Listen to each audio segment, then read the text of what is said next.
Court of the State of California for the County of Santa Barbara, Santa Maria Division, the people of the State of California plaintiff versus Michael Joe Jackson defendant, case number 1133603, count 1, verdict.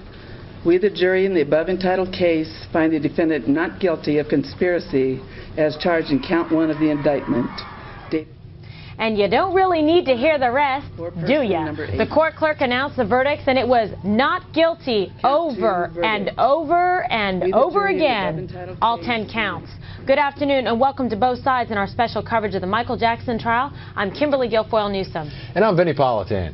After months of coming and going into the Santa Maria courthouse, here is Michael Jackson leaving for the last time after a jury vindicated the pop star. And joining us now with more on the verdict is CourtTV Chief Investigative Editor Diane. Diane, you were in the courtroom for the verdict. Tell us what Michael Jackson looked like as that verdict was read. Well, we couldn't see his face, as we couldn't see his face for a lot of this trial because he stares straight ahead. But when he stood up after he heard all of those not guilty, not guilty, not guilty 10 times, he was really pretty expressionless. I was surprised. I noticed his sister LaToya was sitting in front of me. She rose and turned back, and she had a look of surprise almost on her face. Her mouth was open, and she looked at her mother. Her mother and brother Tito had been sitting behind her, and Tito had been stroking his mother's back during the reading of the verdict. Mostly what I noticed were the tears in the courtroom. Tears not only from the jury when they came in. Two women in the front row, jurors 8 and 9, were crying so hard that they had to ask the bailiff for more tissue. I looked over at Susan Yu, one of Michael Jackson's defense attorneys, and she too was crying. It was very emotional in that courtroom. I had fans right behind me sobbing. But for Michael Jackson, he was strangely emotionless. All right, also joining us from Santa Maria is a very special guest, Raymond Hultman, otherwise known as Juror Number 1. Our own Diane Dimond was in the courtroom since day one. Diane, I know you're dying to ask some questions to Mr. Hultman, so why don't I throw it over to you, Diane, and you go back and forth there with Juror Number 1. Yeah, Juror Number 1, I was just talking with Mr. Hultman off camera, and it seems odd because for 14 weeks I've looked at him and all the rest of the jurors, and of course we're not supposed to talk to them at all, so when we shook hands today it seemed kind of strange. Let's just get right down to it, Mr. Hultman. Did it all just come down to reasonable doubt for you? I mean, was it just not enough evidence there? Yes, it did. It was reasonable doubt, and I have to admit that when I left the courtroom the last time to go into deliberation, I was truly taken by Gavin's interview with the Sheriff's Department. I mean, I felt he was telling the truth. I felt he was having difficulty in expressing himself and he didn't telling seem scripted to you. He didn't seem scripted to me. But that doesn't mean that I'm seeing everything, and this is why it takes 12 jurors to decide a case. And we went into deliberations. I expressed how I felt about the case on a number of issues, and we all had a chance to express our feelings, and not only our feelings, but also, and more importantly, to stress what the facts were in the case and the evidence in the case. So you went around the table and each had your say? We did, and we tried to be democratic about it and allow each other to speak. We didn't make any enemies in there. I mean, it was a cooperative effort, and there were things that were pointed out to me that I hadn't really recognized until we went in. Well, for example, the timing of the sheriff's interview could leave reason for doubt in the accuser's testimony, and that's because of the fact that he and his whole family went to see 2 attorneys and a psychologist, some of which were high-profile attorneys and psychologists who were involved in the previous Michael Jackson litigation in the early 90s. Right. And then they went to the Sheriff's Department, and the accuser talked about what had happened to him. When I looked at it from that perspective, it brings something else to the picture, and it says, okay, I mean, these kids, they wanted to be actors.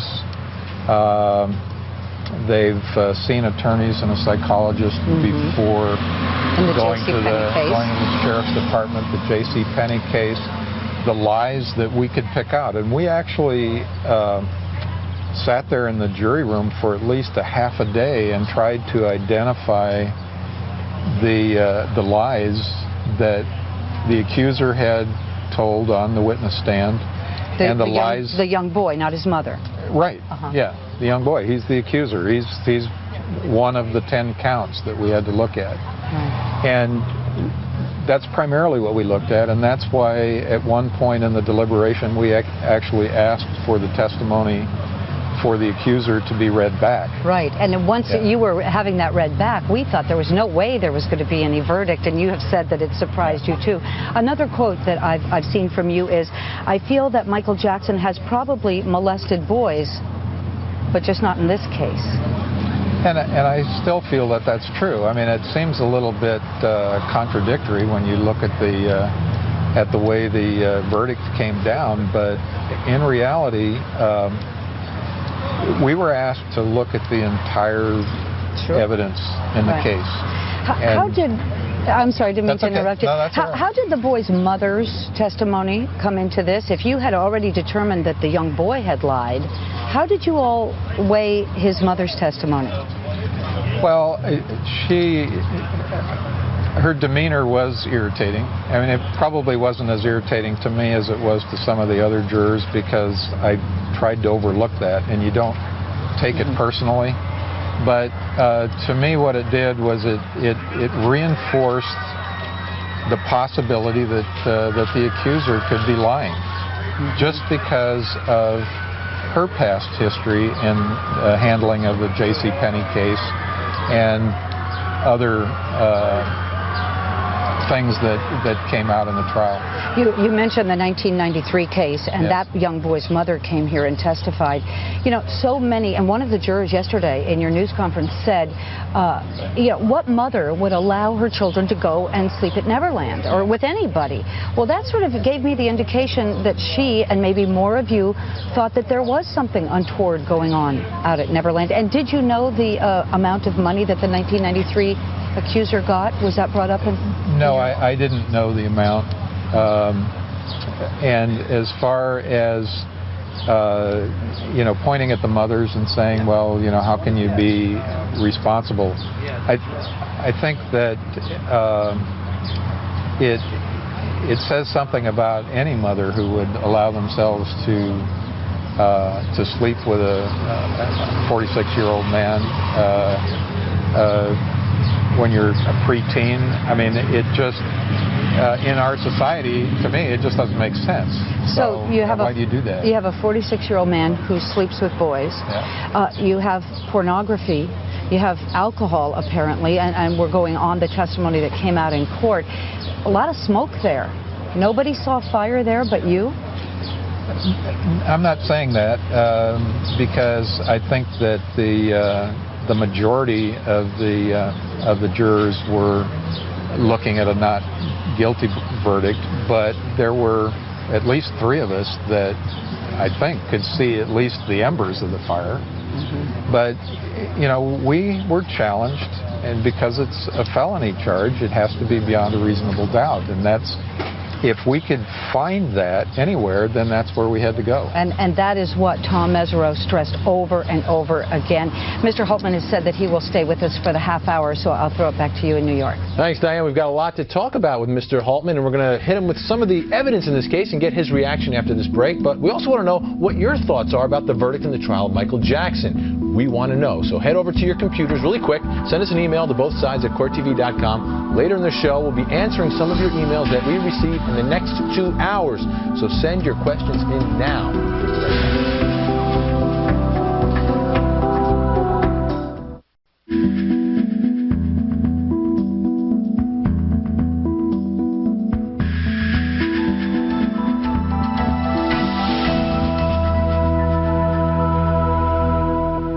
Welcome back to Both Sides in our special coverage of the Michael Jackson case. I'm Kimberly Guilfoyle Newsome, along with Vinnie Politan.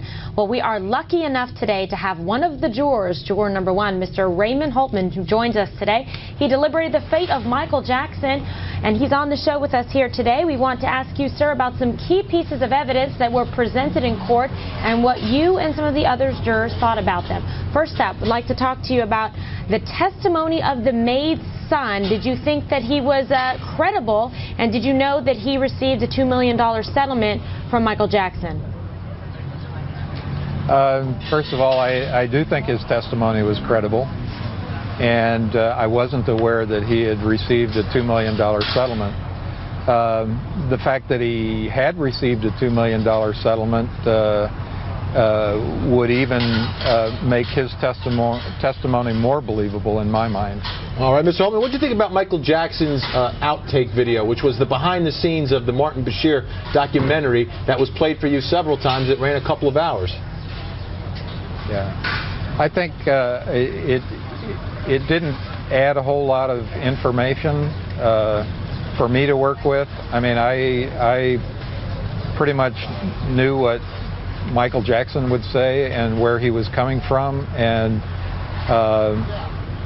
it didn't add a lot of information that I could use in weighing the evidence. Okay, and Sir, Jordy Chandler's mother testified in the case. He, of course, did not come forward for personal reasons, didn't want to participate in the trial. What did you think of her testimony, and did you believe, did some of the other jurors, that in fact the 93 accuser had been molested by Michael Jackson?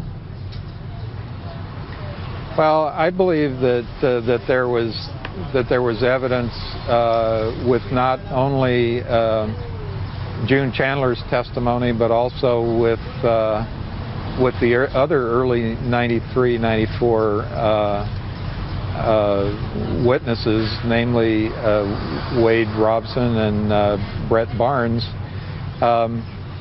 and I think that their testimony weighed pretty heavily in how I thought about this case. It may not have carried as much weight with the other jurors, but it certainly indicated that there was a pattern to me. How about when Macaulay Culkin came into court and said, you know what, all that evidence that the prosecution put in about me being molested isn't true. I wasn't molested. What did you think of his testimony? I had a hard time accepting Macaulay Culkin's testimony, as I did Wade Robson's and Brett Barnes.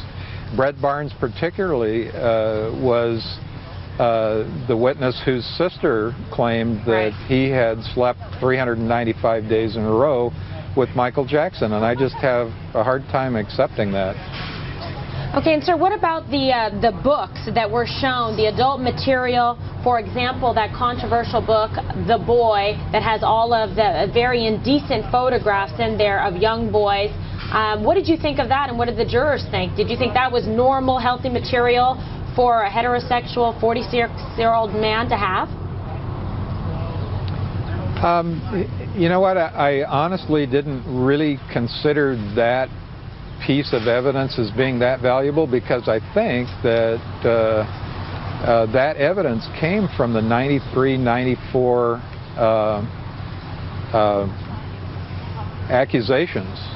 And, you know, it was 10 years until we wound up here again looking at a different case. And there's no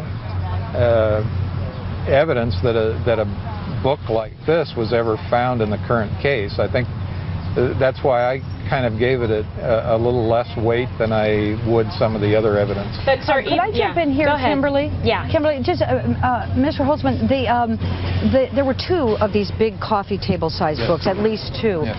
And the senior district attorney Ron Zonin said this one book is 90% so bad we can't even open it up in court. The clear implication was they were hoping that you would go in the back, you jurors would go in the back and open up these books. The one called Boys Would Be Boys, I believe that was picked up this time around. Did you all look at this material? Because it was described as child erotica by the state.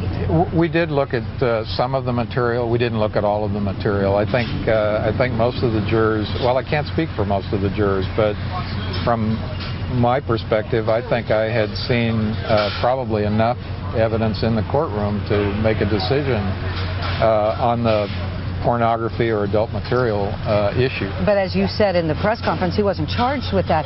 So you didn't really believe Macaulay Culkin, Wade Robeson, or Brett Barnes, yet, and you believe that there was a pattern of behavior, but that this case, it just wasn't proven. The evidence wasn't there. That's where we wound up, and that's true. There wasn't, in our minds, an absolute guilt verdict in this case. There was reasonable doubt. Mr. Hultman, I wanted to ask you about Mr. Hultman, about Mark Geragos. I mean, he came into court. Yes. He seemed to have a splash when he came in. Was his testimony considered? Was that something that the jurors talked about? Any impact at all? We did talk about Mr. Geragos in relationship to the conspiracy issues.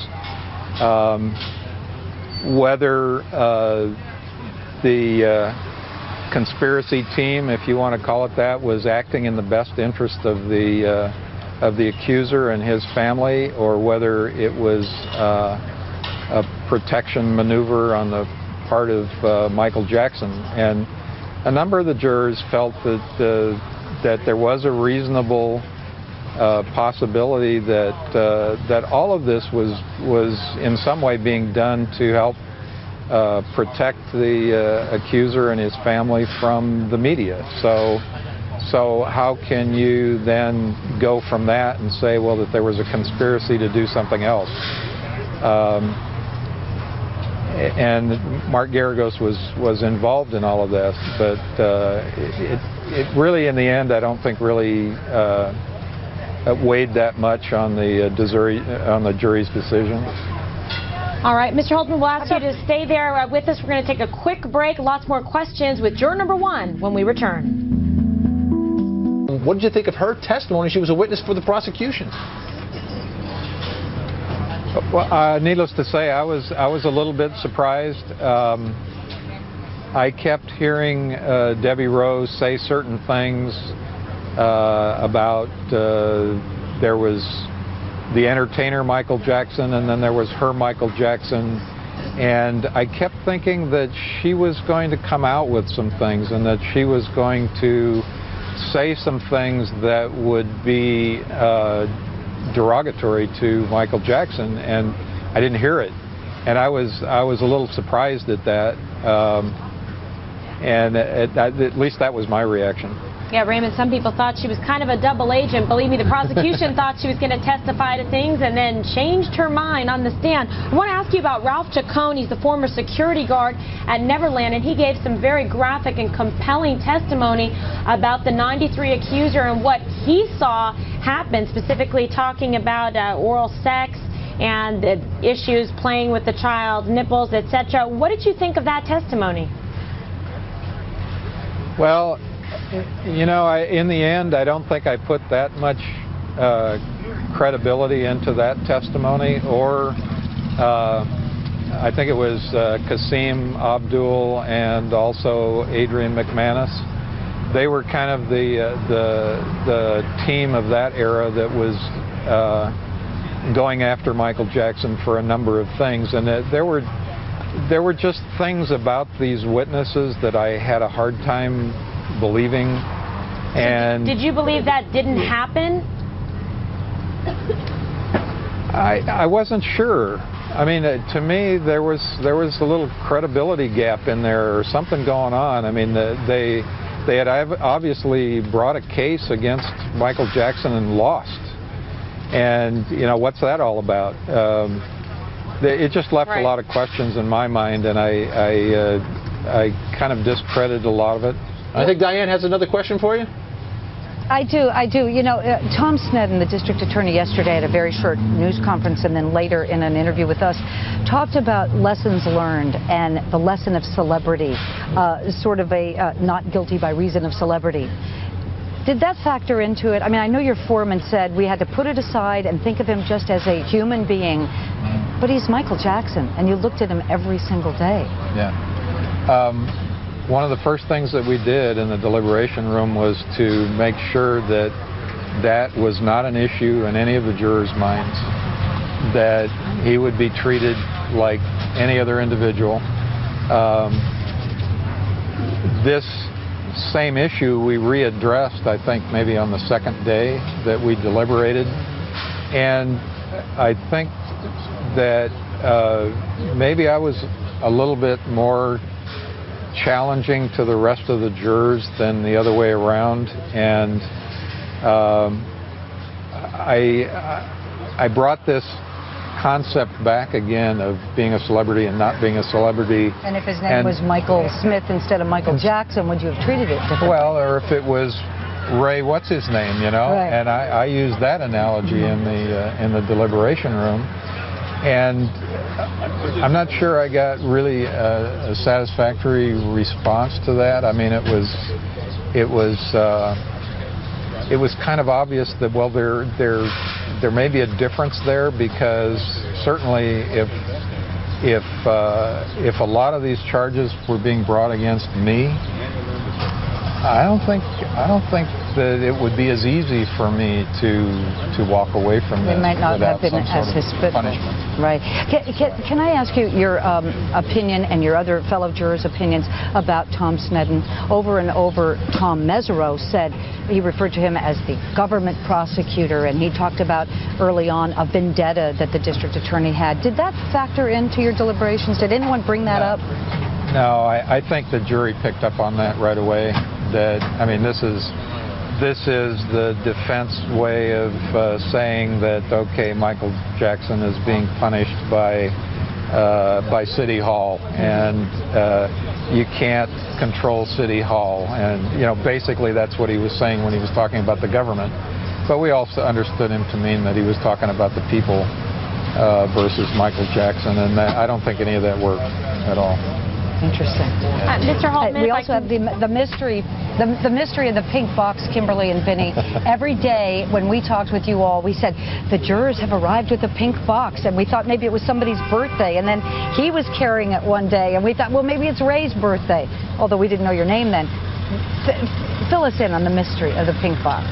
Well, if you knew the history of the jury selection and what some of the jurors' backgrounds were, you would understand that my wife is a retired baker, and she used to bake a lot, and the pink boxes were hers. And I'd bring cookies, or I'd bring cream puffs, or something good to eat, because of course the jurors get pretty hungry doing all this hard work. I'm sure, and that made you probably #1 in their eyes too, as the most popular juror. I want to get back to a couple of the tough questions here and ask you, do you really feel that this was perhaps, it's something I thought in the beginning of the case, the right charges but the wrong family, that something very strange was probably going on at Neverland, but you just didn't believe this accuser and his family members? You know, you can't get away from the accuser's credibility, or the whole family's credibility. I mean, that just goes with the territory, and I think I, for one, would have probably been able to vote for a conviction in the opposite direction from the one that we chose, and I think, I can't speak for the other jurors, but this may very well have changed their position in the whole case also. Mr. Hultman, I have one question for you, because we keep coming back to reasonable doubt, and did you all believe that he was sharing his bed with this accuser, and if so, did you find it to be a reasonable explanation that Michael Jackson would share his bed with a young boy or young boys and not molest them?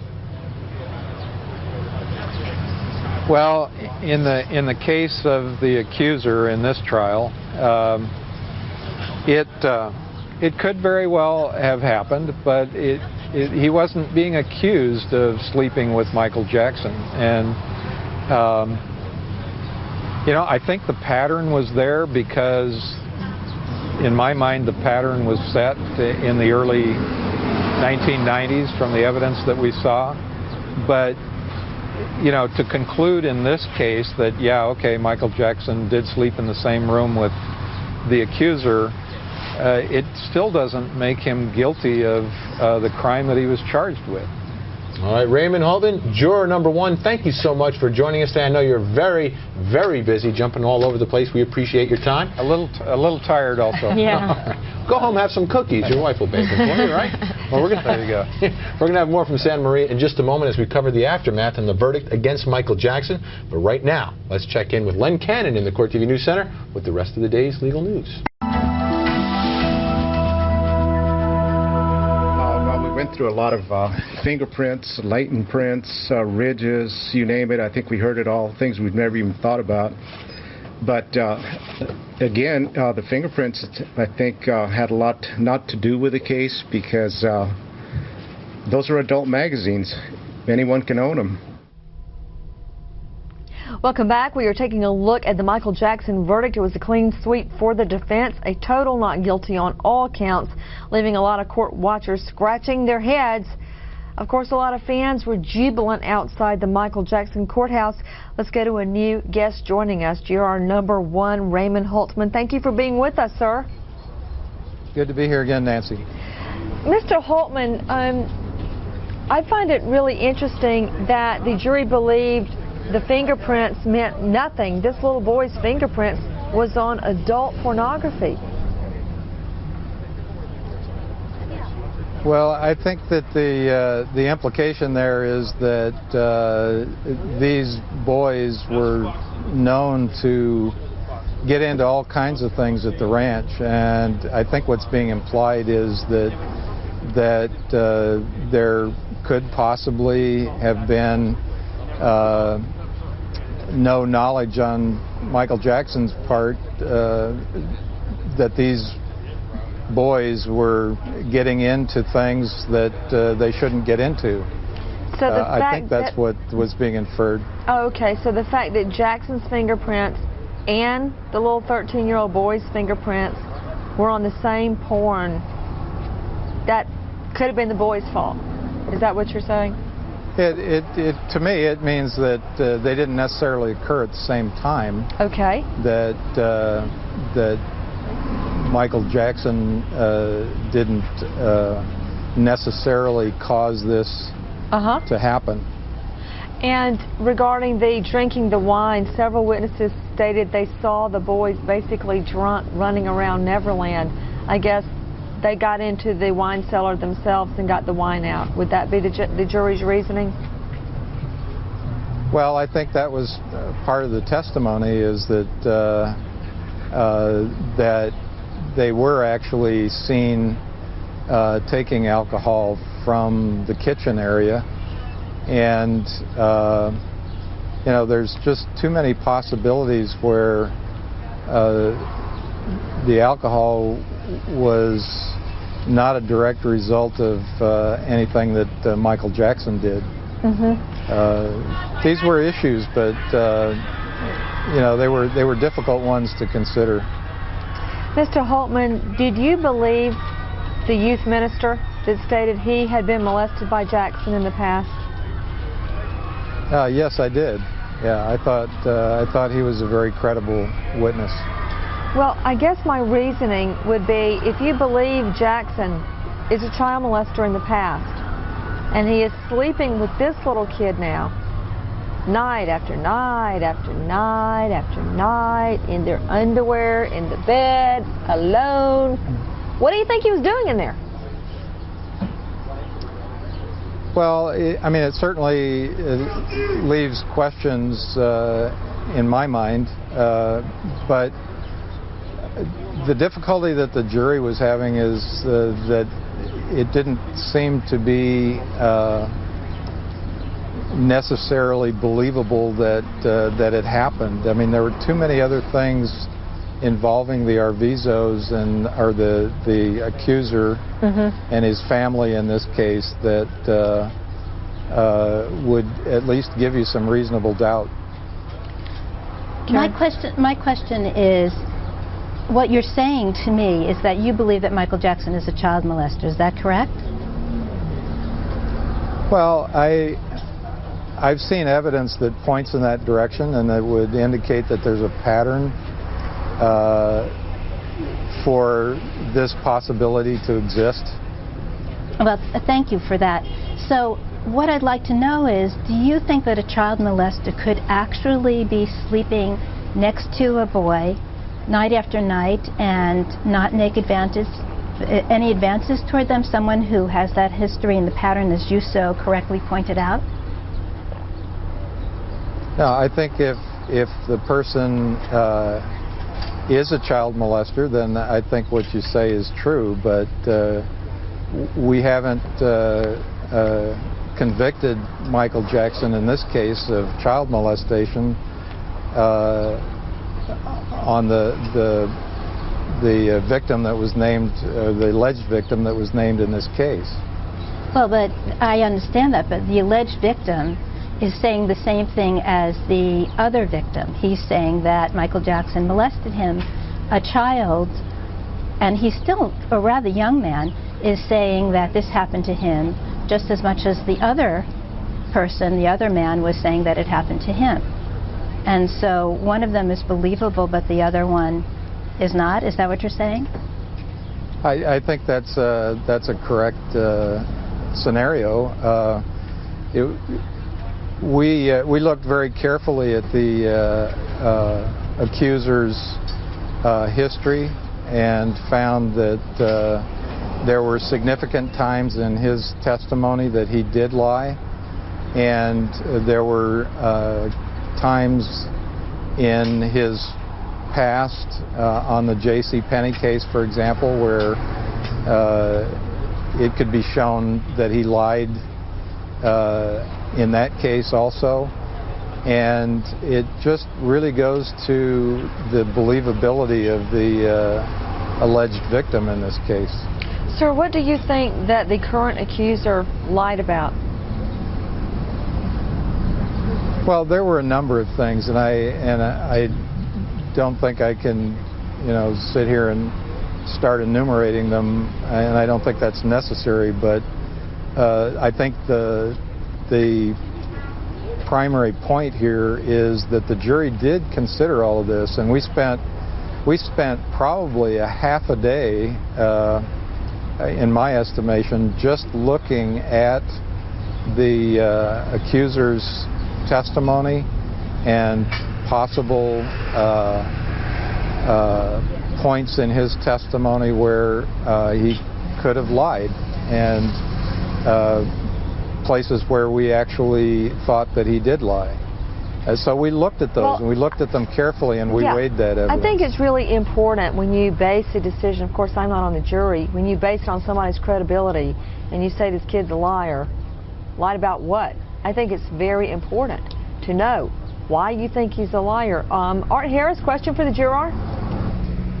Well, I wonder if they wanted to be convinced beyond all doubt and erred towards that versus reasonable doubt. I mean, there's a lot on a juror's shoulders, Nancy, as you know, sitting there looking at Jackson. I'd be interested to know if they believe that this mother or this juror, if he believes Michael Jackson's a pedophile, for one, but they didn't have enough evidence in this case to prove it. Well, I just want to say something. He did say that he believes that he's a sexual molester, which means that he is a pedophile, because when you molest children, by definition, that's what you are. Got an answer for that, Mr.? I'd like to hear him say it. Yeah, Mr. Hultman, you want to take that question? Yeah, I believe that that I've established in my own mind that that there is a pattern in Michael Jackson's behavior to possibly have committed child molestation in the past. But the only place where we could use that type of evidence in this case is to show the pattern. You can't jump from one and say because we think something exists from his past that therefore he's committed the crime in this case.